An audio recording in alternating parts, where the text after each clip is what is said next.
right, good morning, church. We today have come to the very last message in our study of the book of John, and I kind of teased you with that a couple weeks ago because we were finishing up chapter 20, which definitely is a conclusion point for the book of John, and then we were going to have an epilogue to follow. But this is the end of the end of the epilogue. We have been looking at Jesus for the last about year and a half as we've gone through this gospel, and today we get to see how the epilogue ends, because there's a few things after John kind of concludes his book in chapter 20. There's a few things that he wanted to clear up, and then he wanted to talk about how now to apply what we've been looking at as we've gone through this whole book together. So I suppose the thought is, by the time you get to the end of chapter 20, you're supposed to believe in Jesus, and you're supposed to believe that he's alive and hear that testimony, and by believing have life in his name. That's the end of chapter 20. And then in chapter 21, this ending of how to go forward, how now to live as believers in Jesus. So we've done this in two parts, and last week we hit part one, the first 14 verses or so in the epilogue. And in that bit, we saw that the disciples were waiting for Jesus, and they go out on the boat, and they decide to fish. At least 7 of them do. And there's this guy on the shore that tells them to put their nets on the other side. We know it's Jesus. They don't know it's Jesus. And they switch the nets to the right side of the boat. There is no right side of the boat, but we're not going to argue with what's going on here. There's a port and a starboard. But anyways, they switch it to the other side, and then they end up catching 153 large fish. John is the first to realize, connect the dots, that this isn't just somebody over there, that this is the Lord, this is Jesus. Peter hears that it's Jesus, grabs his robe, jumps into, his garment, jumps in, swims to shore, and Jesus there has a charcoal fire. And we've talked about the significance of the charcoal fire. It's mentioned twice in the Bible. Once when Peter is denying Jesus, and now as Jesus is going to be restoring Peter. Did I say the words right? I'm getting a little bit excited here. So there's this two moments. Peter denied Jesus around charcoal fire, and then now Jesus has intentionally set up this restoration moment around a charcoal fire. So I've said that before, and Peter's about to be commissioned now into his life calling, So that's where we're going to pick up today. But before we pick up right there, starting in verse 15, I'm going to mention it now so that you can spot it when we read it in the passage through as we get near the end today. There's a bit of a problem in the church, or at least a danger moment in the early church, that John feels like he needs to correct before he dies. Because there is an expectation, at least among some people, a significant enough to include it here, where there's an expectation that Jesus is going to return, yes, but there is an expectation that Jesus was going to return and that he said he was going to return before John dies. So that kind of needs to be corrected here, because as you can imagine, if somebody is expecting Jesus to return before a certain moment, and they believe Jesus has said that he's going to return before a certain moment, and that doesn't happen, it can lead to a serious faith crash. Jesus, you said this was going to happen. Now I don't know if I can believe anything. So John realizes he's super old at this point. He's outlived a disciple or two, or all of them by a decade or two. He's outlived them all, and so people are kind of looking at John. Okay, John's getting pretty old. Jesus is going to return before he dies. It's got to be close. So John needs to kind of correct that issue there before. So he's going to clarify that kind of stuff, but the main focus of this passage is the calling that all believers have. All believers have, not just to believe in Jesus, not just to believe that he's alive, crucified, risen from the dead, but also to follow him, to actually follow him and follow his path for your life. So we're going to see that as Peter gets restored and reinstated, but also it applies to us as we are also called to follow Jesus. All right. If you have your Bibles, I'm in John chapter 21, the very end of the book of John, and we're going to just pick up here in verse 15. They have just eaten breakfast. In fact, that's how it starts in verse 15 here.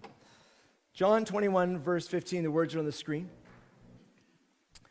When they had eaten breakfast, Jesus asked Simon Peter, "Simon, son of John, do you love me more than these?" "Yes, Lord," he said to him, you know that I love you. Feed my lambs, he told them. A second time, he asked him, Simon, son of John, do you love me? Yes, Lord, he said to him, you know that I love you. Shepherd my sheep, he told him. He asked him the third time, Simon, son of John, do you love me? Peter was grieved that he'd asked him the third time, do you love me? He said, Lord, you know everything. You know that I love you. Feed my sheep, Jesus said to him. Jesus said, oh, pause there for a moment. One crucial question for you this morning. Do you love Jesus? Do you love Jesus? There's no greater question that Jesus has for you this morning, you who believe Jesus is alive, at least, then do you really,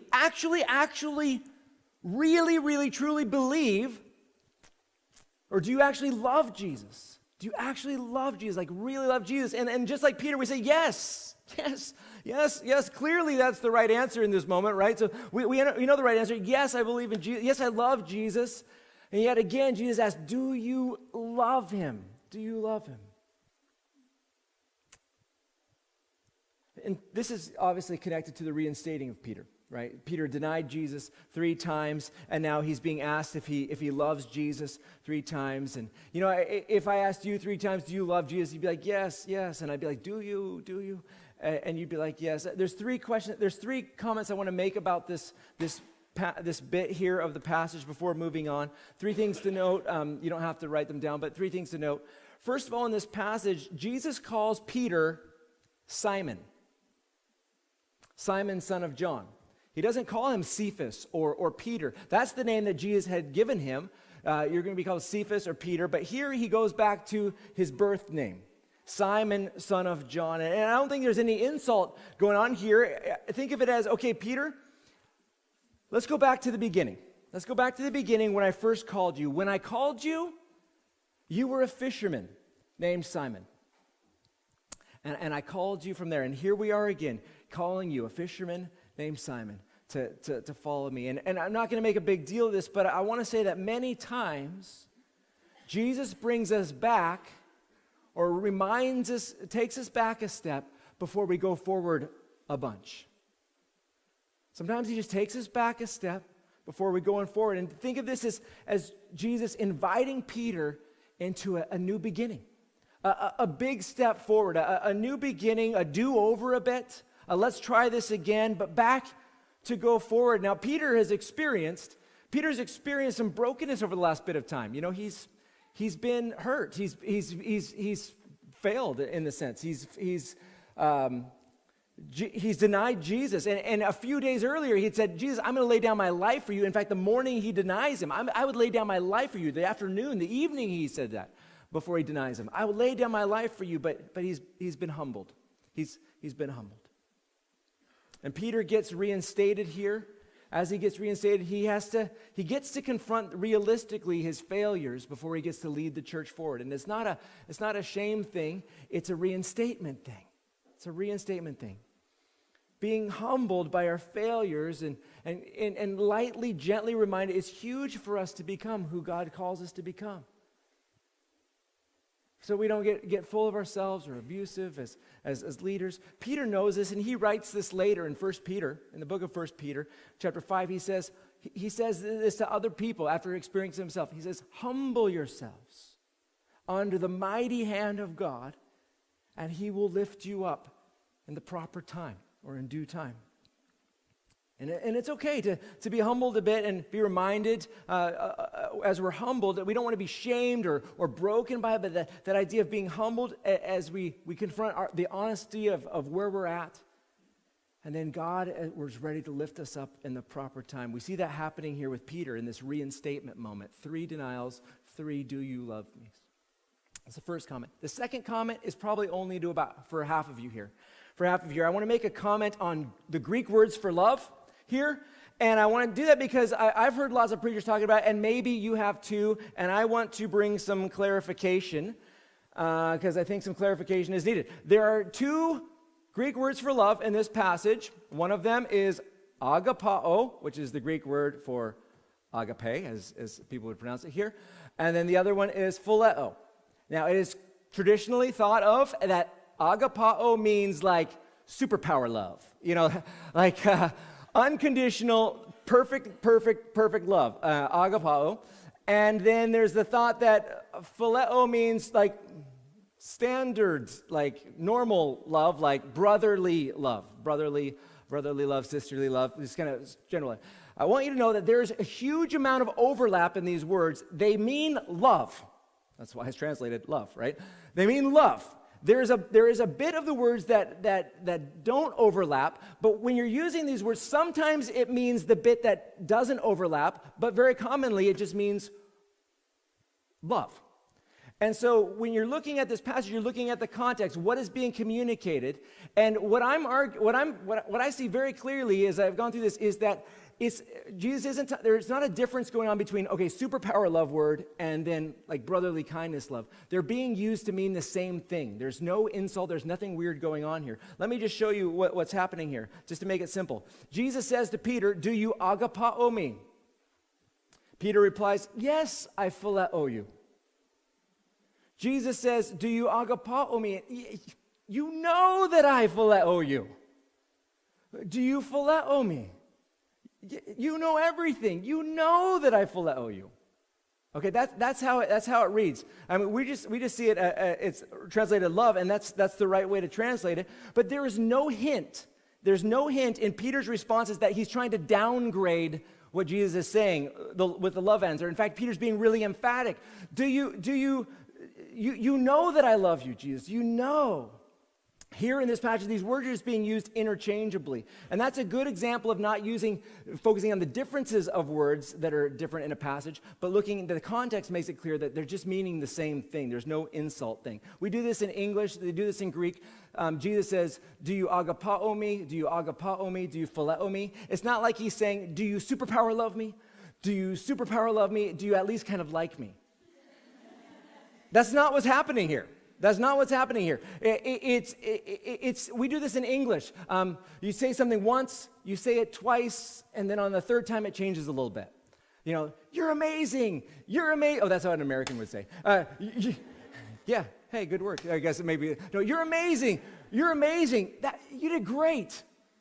It's not insulting to say you did great instead of amazing. That's just how communication works. We often change it on the third time. That's kind of what's going on here. The simple message is this message, Peter, do you love me? And Peter is emphatically saying, yes, Lord, you know I love you.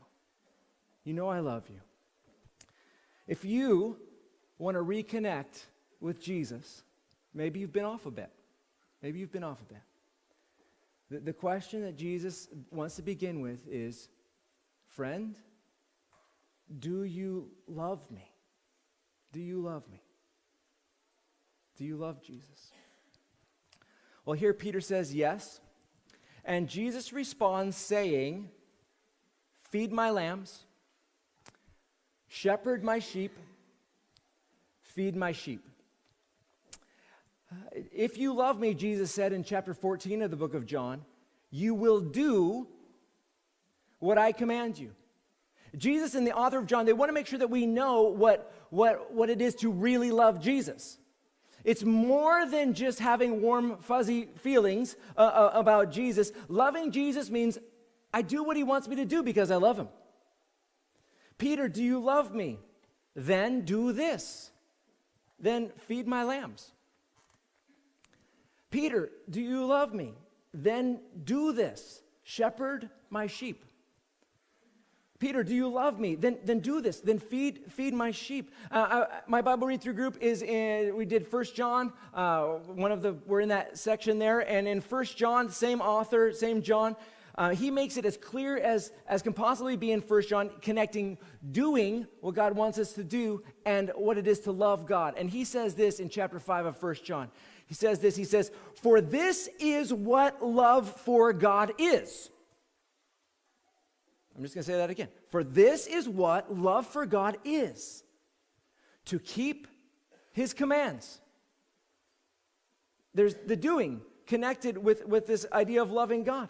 So when I ask you the question, do you love Jesus? Yes, look at your heart. Look at your heart. Yes, how do you feel towards Jesus? But more than that, not instead of, but also, you need to look at your life. Do I love God like with my life, with the choices? Am I doing what Jesus wants done? Yes, I love Jesus, but 6 days a week, I'm a total hypocrite at work, living nothing like a godly person at work. Yes, I love Jesus, but the choices I make and sin and compromise and just to not live pure, it says otherwise. When Jesus says, do you love me? Your life either shows it one way or another.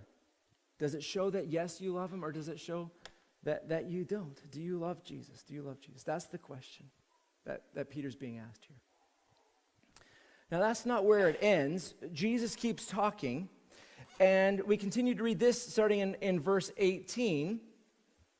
And Jesus says, I assure you, when you were young, you would tie your belt and walk wherever you wanted. But when you grow old, you will stretch out your hands, and someone else will tie you and carry you where you don't want to go. He said this, writes John, to signify by what kind of death he, Peter, would glorify God. After saying this, he told him, Peter, follow me. Follow me. And that's the call. That's the call that Jesus offers to all of us. Follow me. Follow me. This is the call Jesus gave Peter. You follow me. That's the same call Jesus is calling you at today. You follow me. And what does that look like? Well, let's think about Peter for a second. Remember Peter? Remember how you lived boldly and you got out of the boat. There was a storm going on. You got out of the boat and you started walking on water. And then remember how you took your eyes off me and you started to sink. Both probably. And remember how that was kind of funny, but I reached out and I grabbed you. But the thing is, you took your eyes off me. Following me means you keep your eyes on me in the storms. You keep going. You keep on looking at me. Not just when it's easier or when it's cool, but when all of a sudden it gets scary. You keep looking at me. That's what it's like to follow me. Or Peter, remember that time when you didn't like what I was saying and you didn't like this chat about me dying and you kind of pulled me aside to tell me off about this. You didn't like God's plan for my life and remember that time I said, "Get behind me, Satan"? That was pretty fun, huh? No, you remember that? Where I said that to you because you didn't have in mind the things of God, but the things that you wanted. And following me means that you keep as your priorities the things that I want, even if they're kind of different than the things that you want. Or when you hear them, you're like, I don't know if that's the future I like. Following me means that you trust me with the future plans, whether you like them or not, and not being upset when it conflicts with your own hopes and your own dreams. Following Jesus is about living a godly and holy life, saying yes to purity, saying no to greed, things like that. It's about doing whatever Jesus wants, whenever he wants it done, whatever the cost. And our calling is to follow Jesus, just whatever the cost. As we see here, as we see in this passage here, the cost can be high. Jesus tells Peter in this passage that if he follows Jesus, if he does what Jesus wants, if he follows Jesus with his life, he's going to be crucified. That's going to be the end result. That if he follows Jesus, he's going to die in the most torturous way known to man at that time, death by crucifixion. That's going to be your path. Peter, if you follow me, and if you do what I'm asking you to do, if you feed my sheep, when you're old, they're going to crucify you. Are you willing to walk this path? Friends, Jesus, he calls us to follow him, And we think, okay, great. That's great. Yay, it's Jesus. Let's do this. But I keep getting surprised at how many people don't expect their faith to cost them. That they don't expect things to be difficult. They don't expect things to be disappointing. Or even in this case, Peter being crucified, not just dying, but being crucified. If you set your life to following Jesus, expect it to cost you. Expect there to be a cost. In Peter's case, dying by crucifixion, maybe God's going to call you to give up success or give up a relationship, or he's going to call you to give up finances or whatever. Maybe he's going to ask you to leave your home country. He did for me. I don't know what your cost is going to be, but I know your calling. I know what your calling is. Jesus says to you, follow me. Follow me. It's going to cost you, but follow me anyways. And that can be heavy stuff, this calling of Peter's to come and die. And that's not everybody's path. That's not everybody's road, but it's Peter's. And I tell you the truth, some people's calling to follow Jesus is much, much, much more painful than other people's calling to follow Jesus. Some people have to pay much higher of a cost when following Jesus than others. It's not even. It's not even. It's not fair. We don't get to know or decide our costs that Jesus is going to ask us to pay. We don't get that choice. We get the choice of do we follow or do we not follow, but we don't get to know the choice and the cost that Jesus is going to ask. And so when we say yes to following Jesus, it's just wide open, whatever the cost. Whatever the cost. In fact, as we keep reading, Peter, he's thinking about his own cost, and then he asks Jesus about John, and the cost that John's going to have to pay. And this is what we read in verse 20. It says this, "So Peter turned around and saw the disciple Jesus loved following them. That disciple was the one who had leaned back against Jesus at the supper and asked, 'Lord, who is the one that's going to betray you?'" We know this is John by now. We've been doing this study for a long time. "When Peter saw him, he said to Jesus, 'Lord, what about him?'" Okay, I hear, I'm going to be Christian. What about him? "If I want him to remain until I come," Jesus answered, "what is that to you? As for you, follow me." So the report spread to the brothers that this disciple, John, would not die, yet Jesus did not tell him that he would not die, but "if I want him to remain until I come, what is that to you?" That's the bit about the clarifying there. But the thing I want to highlight at this moment is how Peter hears that he's going to die from crucifixion, but then he wants to know about John, and Jesus is like, don't worry about other people. Don't worry about the cost that they're paying or what their sacrifices that they're making or the sacrifices that they're not making. If your road is harder than their road, more difficult, more painful than their road, or less painful, don't worry about that. Don't worry about any of that. You just focus on your calling, which is to follow me. In fact, Jesus says,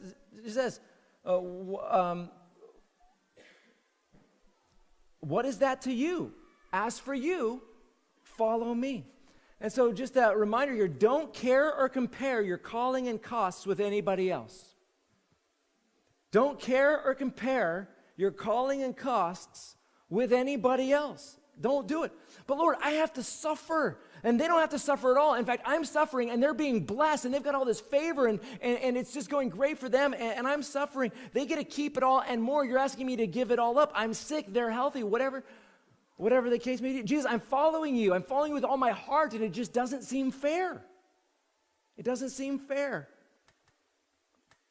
I'm following you, and in Peter's case, it leads me to a shortened life by decades compared to John. I'm going to be killed on a cross, whereas other people get to live much longer and keep talking about Jesus. It's just not fair.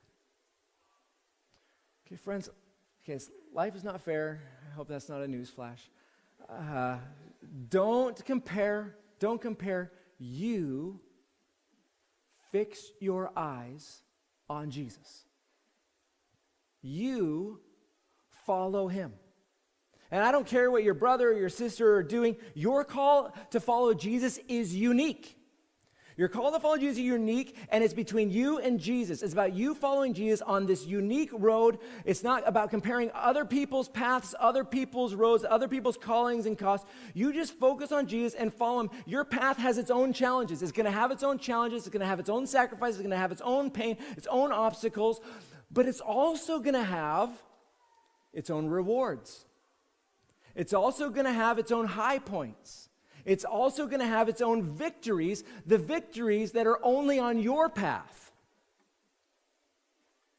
But you have to walk it, paying whatever costs, following Jesus to enjoy those victories, those high points, those rewards. Finally, the book ends with these words, the book of John. This is the disciple John who testified to these things and who wrote them down.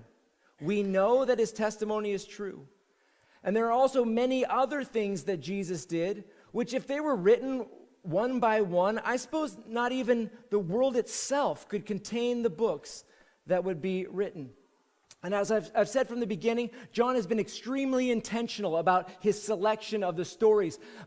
He chose 7 signs, 7 particularly powerful signs or particularly meaning-filled signs that we've read about through the book of John. He also had 7 moments where Jesus declares great I am statements like I am the light of the world or I am the way, the truth, and the life. And then he had 7 other moments where Jesus just makes I am statements without the analogy or without the other piece, and he just says I am, ego, and me. We've talked about this throughout this study. Every story selected, every story handpicked to help us to believe that Jesus wasn't just amazing, but he was God. With God, was God, with God in the beginning. Verse 1 of the book of John. And that this Jesus was crucified, and that he really did rise from the dead, and that he placed an invitation before you. An invitation before you, a unique path set before you. Different than everyone else's, different rewards, different costs unique to you. But that path starts with a question. Do you love Jesus? Do you love Jesus? And if so, follow him. Follow him by following on that custom path built for you with custom costs and custom victories. And don't be confused, it's not about you doing your own unique thing, marching to your own drummer. It's not your drummer.